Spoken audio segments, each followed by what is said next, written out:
Assalamualaikum warahmatullahi wabarakatuh. Waalaikumsalam warahmatullahi wabarakatuh. Di sini kami akan mempresentasikan tugas bahasa Indonesia yang berjudul Karya Tulis Ilmiah dengan judul Pencemaran dalam Lingkungan Hidup. Di sini saya Farhan dan di sini ada semua teman saya. Silakan diperkenalkan. Perkenalkan, nama saya Taufik Rahman. Perkenalkan, nama saya Abdul Alfa. Perkenalkan, nama saya Muhammad Malisi. Perkenalkan, nama saya Khairul Umam. Perkenalkan, nama saya Musa.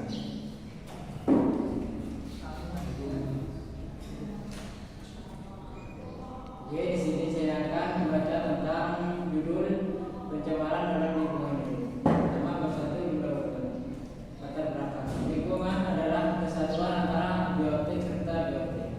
Abiotik merupakan kumpulan benda mati, sedangkan biotik yaitu kumpulan benda hidup. Di dalam komponen abiotik adalah udara, air, cahaya, matahari, tanah, suhu, dan lain-lain.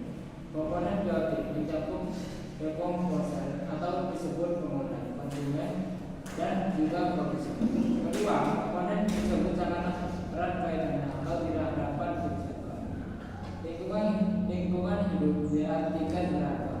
Menurut kamus psikologi, lingkungan hidup dikatakan juga environment yaitu kesatuan antara makhluk hidup atau biotik dan makhluk hidup atau biotik yang hidup.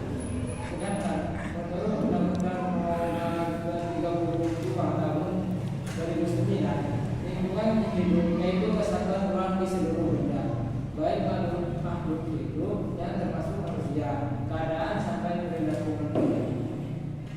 Secara keseluruhan bisa disimpulkan jika lingkungan hidup merupakan gabungan antara semua makhluk hidup yang juga faktor dan komponen di sekelilingnya. Makhluk hidup yang ada di bumi ini adalah salah satu faktor kebersihan dari lingkungan hidup. Makhluk hidup yang khususnya adalah manusia. Manusia merupakan makhluk gerakan yang telah diciptakan Tuhan dengan sempurna di dalam keadaan yang betul-betul.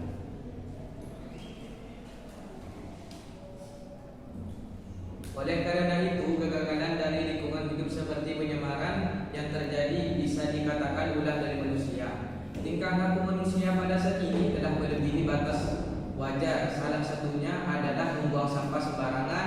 Banyak tempat yang seharusnya bersih dari sampah malah tertimbul sampah. Tempat yang seharusnya indah serta asri berubah menjadi tempat yang panas dan juga gersang.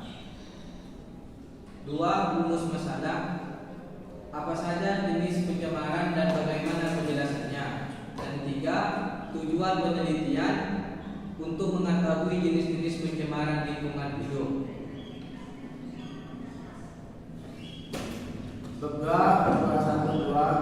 Jenis pencemaran. 1. Pencemaran udara. Pencemaran udara tidak selalu dikarenakan oleh manusia. Pencemaran udara bisa juga disebabkan oleh kejadian alam, misalnya gunung meletus, hasil dari letusan gunung berapi membawa partikel logam yang berbahaya. Akan tetapi penyebab utama pencemaran udara di Indonesia biasanya terjadi akibat polusi kendaraan bermotor roda 2, 3, dan juga 4. Pencemaran udara disebabkan beberapa hal berikut ini.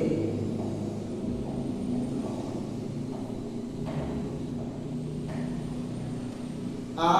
Asap rokok. Seperti yang sudah diketahui bersama, sebagian besar orang-orang terkaya yang berada di Indonesia adalah bos-bos besar dari perusahaan rokok. Oleh karena itu, tidak heran jika asap rokok menjadi penyumbang pencemaran udara yang paling besar. Kandungan-kandungan yang berbahaya yang ada di dalam rokok seperti tar dan juga nikotin, maka asap yang ditimbulkan juga berbahaya.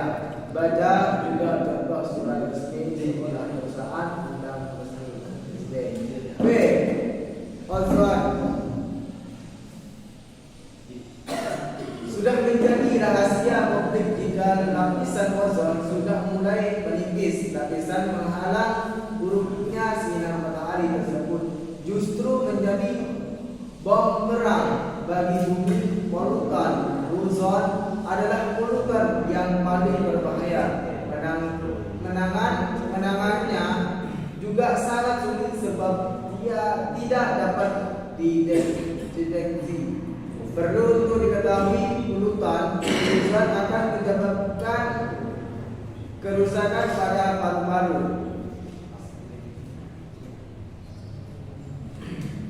C. Karbon monoksida. Gas CO juga adalah salah satu polutan yang sangat berbahaya. Gas tersebut bisa menimbulkan kematian apabila seseorang menghirupnya dalam jangka waktu yang lama. Contoh dari polutan gas CO adalah ketika tidur di dalam mobil dengan menggunakan AC. Gas-gas CO yang dihasilkan dari kendaraan bermotor di luar bisa masuk ke dalam tubuh. Gas itulah yang menyebabkan kematian. Yang kedua, pencemaran air. Air yang bersih adalah air yang tidak berbau dan juga tidak berwarna. Sehingga jika ditemui air yang berbau atau berwarna dan juga terdapat biota yang mati di dalamnya, air tersebut terindikasi sudah tercemar. Pencemaran pada air bisa dikarenakan oleh hal-hal berikut. Contohnya limbah pabrik atau nuklir dan industri. Limbah pabrik atau nuklir dan juga industri mengandung zat-zat kimia yang berbahaya. Salah satunya adalah radioaktif. Pembuangan limbah dengan sembarangan ke sungai sangat membahayakan sebab zat berbahaya akan tercampur dengan air sungai. Hal tersebut mengancam keberadaan biota sungai dan juga lingkungan di sekitarnya. B. Bahan peledak untuk menangkap ikan. Penangkapan ikan dengan menggunakan bahan peledak memang telah dilarang, akan tetapi tetap saja ada oknum-oknum nakal yang masih menggunakan cara tersebut.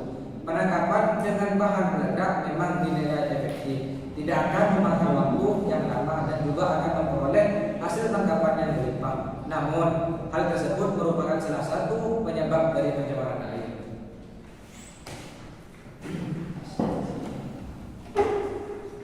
Y. Pestisida. Limbah pertanian sebenarnya tidak membahayakan, akan tetapi penggunaan pestisida yang berlebihan dan cukup dan juga pupuk kimia itulah yang akan menyebabkan pencemaran air. Limbah pertanian yang di dalamnya terdapat pestisida yang berlebih dan juga pupuk kimia tersebut akan mengalir yang selanjutnya tersebut akan menimbulkan pencemaran air. D. Sampah. Sampah menjadi masalah yang paling utama di zaman sekarang. Kesadaran manusia akan lingkungan sepertinya sudah sangat rendah. Sampah-sampah rumah tangga yang dibuang di sembarangan tempat, mulai dari lorong air kecil atau selokan sampai ke sungai telah dipenuhi sampah. Padahal sampah menjadi salah satu penyebab utama dari pencemaran air. 3. Pencemaran tanah. Suatu tanah dapat dikatakan telah tercemar saat tanah itu tidak dapat lagi digunakan untuk kebutuhan manusia. Kebutuhan yang dimaksud bentuknya bercocok tanam. Selain itu, tanah yang gersang juga salah satu ciri tanah yang sudah tercemar. Penyebab dari pencemaran tanah yaitu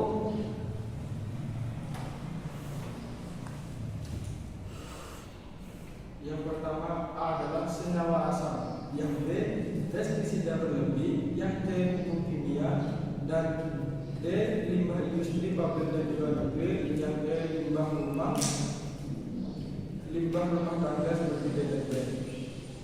Bab 3 penutup kesimpulannya adalah pencemaran dapat dibagi menjadi 3, yaitu pencemaran air, tanah, dan juga udara. Setiap pencemaran mempunyai ciri tertentu. Setiap pencemaran juga mempunyai penyebab tertentu. Penyebab pencemaran satu dengan yang lain tidak jauh berbeda. Contohnya penggunaan pestisida yang berlebih. Untuk itu, manusia sebagai makhluk yang berakal di bumi wajib hukumnya untuk mengurangi penggunaan bahan-bahan yang dapat menyebabkan pencemaran dan turut menjaga lingkungan.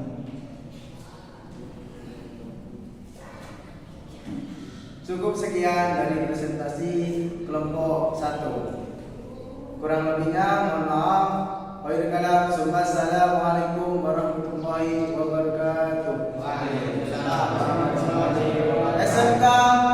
Bisa.